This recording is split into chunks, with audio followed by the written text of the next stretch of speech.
জীববিজ্ঞানের এক শিক্ষক ছাত্রদেরকে ক্লাসে বুঝাইতেছিল যে দেখ গুটি পোকা থেকে কিভাবে প্রজাপতি হয় এই জিনিসটা বুঝাইতেছিল। তো একটা গুটি পোকা টেবিলের উপর এনে ছাত্রদের উদ্দেশ্যে বলল যে পরবর্তী 2 ঘন্টা পর দেখিও যে এই যে গুটি পোকা থেকে কিভাবে প্রজাপতি হয়। তো এই কথা বলে শিক্ষক ক্লাস থেকে বের হয়ে গেলেন এবং ছাত্রদেরকে সেটা খেয়াল করতে বললেন।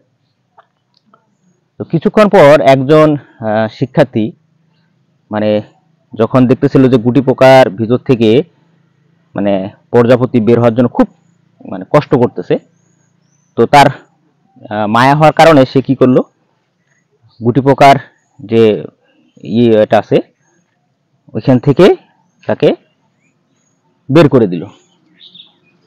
তো গুটি থেকে যখন প্রজাপতিকে বের করে দিল, কিছুক্ষণের পর প্রজাপতিটা মারা গেল। তো এর মধ্যে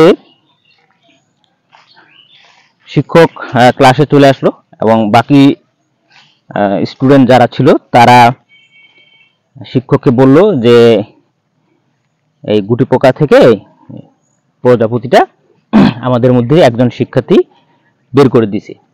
তো তার কিছুক্ষণ পর প্রজাপতিটা মারা গেছে। তো এই শোনার পর শিক্ষক স্টুডেন্টদের উদ্দেশ্যে বলল যে যে এই কাজটি করছে আর কি সেটা ভুল করছে এবং এই গুটি থেকে প্রজাপতিটাকে বের করে দেওয়ার কারণে প্রজাপতিটা মারা গেছে। তারপরে শিক্ষক সেটার ব্যাখ্যা দিল যে দেখো, যখন গুটি পোকার ভিতরে প্রজাপতিটা খুব ছটফট করতেছিল বা সংগ্রাম করতেছিল, এই সংগ্রামের সাথে সাথে তার যে ডানাগুলো আছে এই ডানাগুলো কিন্তু শক্ত হচ্ছিল, কিন্তু তোমরা এই গুটি থেকে প্রজাপতিটাকে বের করে দেওয়ার কারণে তার ডানাটা শক্ত হতে পারেনি, পরিপক্ক হতে পারেনি, যার কারণে প্রজাপতিটা মারা গেছে। তো এই গল্প থেকে আমরা একটা জিনিস শিখতে পারি, সেটা হচ্ছে যে আমাদের পরিবারের মধ্যে বা আমাদের সমাজের মধ্যে অনেক বাবা মা আছে যে তার সন্তানকে কষ্ট করতে দেয় না, পরিশ্রম করতে দেয় না বা কোনো কাজ করতে দেয় না। তো এটা যে বড় হতে গিয়ে কি পরিমাণের একটা বাধা, সেটা আসলে এই গল্প থেকে বোঝা যায় যে প্রতিটা মানুষ বা প্রতিটা স্টুডেন্ট সে যত বেশি কষ্ট করবে, যত বেশি পরিশ্রম করবে, সে বেঁচে থাকার জন্য তত বেশি স্ট্রং হবে।